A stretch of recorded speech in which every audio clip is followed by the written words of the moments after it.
Hello students, we will start with the chapter 4 Animal Kingdom. Animal Kingdom, first we will start with the basis of classification. Animal Kingdom को किस basis पर classify किया गया? हमने अभी तक 5 kingdom, previous video में हमने 5 किंगडम क्लासिफिकेशन देखा था. 5 किंगडम क्लासिफिकेशन में एक किंगडम हमारा एनिमेलिया था. अब उस एनिमेलिया किंगडम को हम देख रहे हैं कि एनिमल किंगडम को किस बेसिस पर क्लासीफाई किया गया.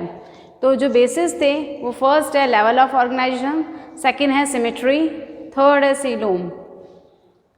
तो किंगडम एनिमेलिया जो है उसमें फर्स्ट जो सेलुलर ग्रेड जिनमें सेल्स मिलती हैं वो कौन कौन से फाइलम्स हैं, और टिश्यू ऑर्गन और ऑर्गन सिस्टम पाया जाता है वो कौन कौन से फाइलम है. तो सेलुलर ग्रेड वाला जो फाइलम है वो हमारा है पॉरीफेरा.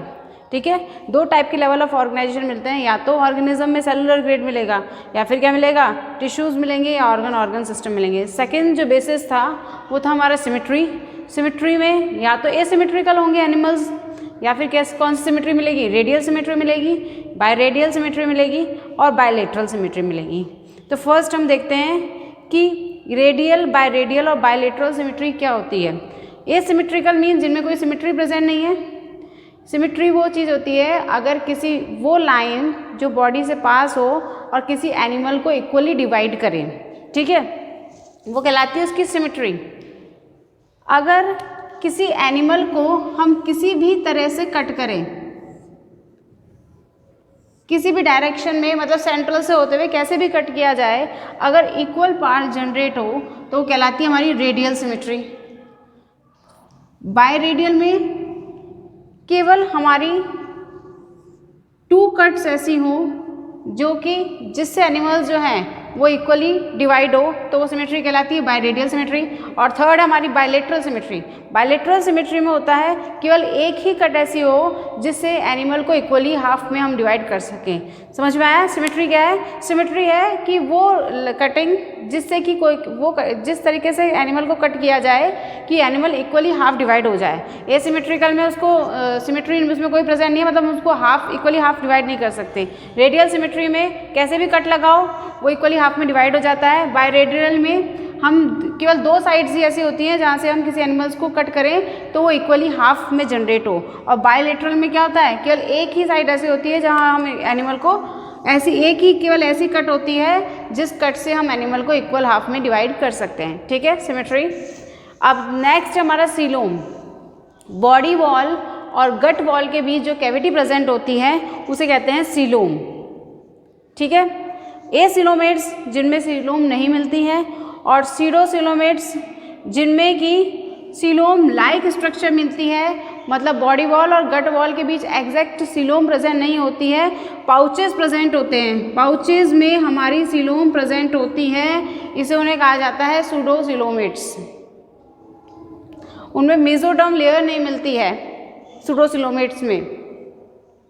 यूसिलोमेट्स जिनमें कि सीलोम मिलती है, ट्रू सीलोम पाई जाती है, मतलब बॉडी वॉल और गट वॉल के बीच ब्लैंक स्पेस, खाली स्पेस पाया जाता है, उसे हम कहते हैं यूसिलोमेट्स. अब सेलुलर ग्रेड का ऑर्गेनाइजेशन किस में मिलता है? ये मिलता है हमारे पॉरीफेरा फाइलम में. एनिमल किंगडम में हमने देखा नॉन कॉर्डेट्स और कॉर्डेट्स. नॉन कॉर्डेट्स में हम देखें तो पॉरीफेरा के जो मेंबर्स हैं उनमें कौन सा ऑर्गेनाइजेशन पाया जाता है? सेलुलर स्ट्रक्चर होता है. उनमें सेल्स, बॉडी में सेल्स होती है, अलग अलग सेल्स अलग अलग फंक्शन परफॉर्म करती है. ठीक है, और पॉरीफेरा के मेंबर्स में जो सिमेट्री मिलती है वो एसिमेट्री होती है, मतलब कोई सिमेट्री नहीं होती, और सीलोम जो होती है एब्सेंट होती है. उसके बाद हम बात करें रेडियल सिमेट्री की. रेडियल सिमेट्री जो है वो सिलेंट्रेटा में मिलती है और सीलोम उनमें एब्सेंट होती है. रेडियल सिमेट्री मीन्स उस एनिमल को कैसे भी किसी भी डायरेक्शन से, सेंट्रल से होते हुए कोई से भी कट लगाओ वो इक्वली हाफ में डिवाइड हो जाते हैं, वह रेडियल सिमेट्री सिलेंट्रेटा में मिलती है. बायरेडियल सिमेट्री हमारी मिलती है टिनोफोरा में. केवल 2 ही कट ऐसी हैं जहाँ से हम एनिमल को इक्वली हाफ में जनरेट कर सकते हैं, वो टिनोफोरा में मिलती है और सीलोम इनमें एब्सेंट होती है. सिलेंट्रेटा में भी सीलोम नहीं मिलती है. बायलेटरल सिमेट्री जो है वो हमारी बहुत से फाइलम्स में मिलती हैं जिनमें केवल एक सिंगल सेंट्रल से होते हुए एक सिंगल कट ही ऐसी है जिससे एनिमल को हम इक्वली हाफ डिवाइड कर सकते हैं. सीलोम जो है एसिलोमेट्स जिनमें सीलोम नहीं मिलती, प्लेटीहेल्मिन्थीज. सूडोसिलोमेट्स हैं हमारे एस्केहेल्मिन्थीज. जिनमें कि हमारी 3 लेयर्स बॉडी में मिलती है, एक्टोडर्म, मेसोडर्म और एंडोडर्म। जो सूडोसिलोमेट्स हैं उनमें मेसोडर्म नहीं मिलती हैं, उनमें मेसोडर्म के पाउचेस प्रेजेंट होते हैं जिसे कहते हैं मेसोग्लिया हम, इसलिए ये एग्जैक्टली हमारी क्या होती है, सिलोम नहीं होती है, इसलिए इनको कहते हैं सूडोसिलोमेट्स। वो एस्केल्मेंथीज में मिलती है। यूसिलोमेट्स बॉडी वॉल और गट वॉल के बीच स्पेस है। Annelida, Arthropoda, Mollusca, Echinodermata, Hemichordata और कॉर्डेटा फाइलम्स में ये हमें देखने को मिलता है। ये हमारा था बेसिस ऑफ क्लासिफिकेशन। हमने किंगडम एनिमलिया को किस बेसिस पे डिवाइड किया है, वो है हमारा level of organisation, symmetry, coelom and phylum. फिर हमारा फाइलम्स नेम है जिन जिनमें ये सिमेट्री, सीलोम और ऑर्गेनाइजेशन मिलता है। टिश्यू ऑर्गेनाइजेशन, ऑर्गन सिस्टम हमारे प्लेटीहेल्मिन्थीज से स्टार्ट होते हैं। ऑर्गन्स जो हैं वहाँ वर्क प्लेटीहेल्मिन्थीज में वर्क करने के लिए ऑर्गन मिलते हैं, और एस्केहेल्मिन्थीज से हमारे क्या आ जाते हैं, ऑर्गन सिस्टम्स आते हैं। बाकी सिलेंट्रेटा, पॉलीफेरा तो है ही सेलुलर, सिलेंट्रेटा मल्टी सेलुलर है हमारा, और टीनोफोरा जो मेंबर्स हैं उनमें टिश्यू ऑर्गेनाइजेशन मिलता है। मतलब सेल्स जो हैं, सेल्स मिलकर के एक वर्क को परफॉर्म करती है, सेल्स का ग्रुप जिनका सेम ओरिजिन होता है, वो टिश्यू ऑर्गेनाइजेशन जो कि टीनोफोरा में मिलता है। तो हमने देखा कि ये कॉम्प्लेक्सिटी के बेसिस पर सिंपल टू कॉम्प्लेक्स हमारे फाइलम्स है, Porifera, Coelenterata, Ctenophora, Platyhelminthes, Aschelminthes, Annelida, Arthropoda, Mollusca, Echinodermata, Hemichordata, Chordata. जैसे कि सबसे सिंपल ऑर्गेनाइजेशन पॉलीफेरा का है और सबसे कॉम्प्लेक्स कौन है, कॉर्डेटा है। ये हमारा बेसिस क्लासिफिकेशन है।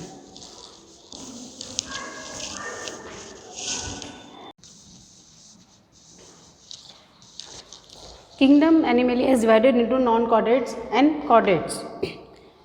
We will see the difference between non-chordata and chordata. Notochord is not present in non-chordates.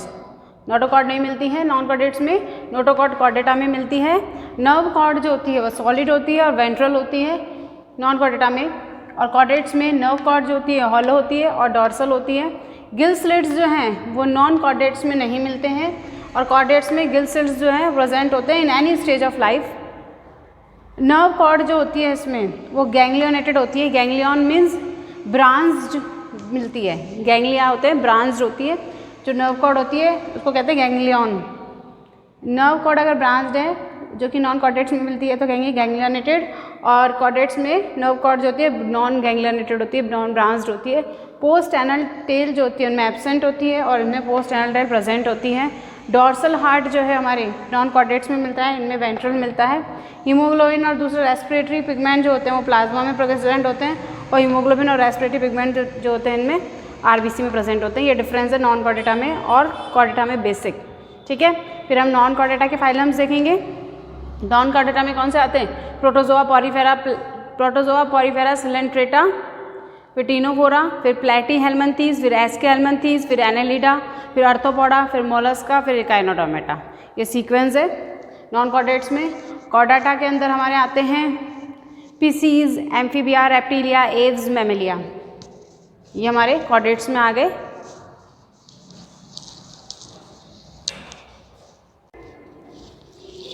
Next non chordates में हम फर्स्ट फाइलम को देखेंगे, पॉरीफेरा। प्रोटोजोआ को हम प्रोटिस्टा में डिस्कस कर चुके हैं। फर्स्ट फाइलम जैसे नॉन कॉर्डेट प्रोटोजोआ आता है उसको हम प्रोटिस्टा में डिस्कस कर चुके हैं, इसलिए हम फाइलम पॉरीफेरा को स्टार्ट कर रहे हैं नॉन कॉर्डेट्स में। पॉरी मीन्स पोर्स जिनमें होल्स मिलते हैं, एंड फेरा means bearing. Pores bearing animals को पॉरीफेरा में रखा गया है जिनकी बॉडी में पोर्स मिलते हैं, जिनमें आते हैं स्पंजेस।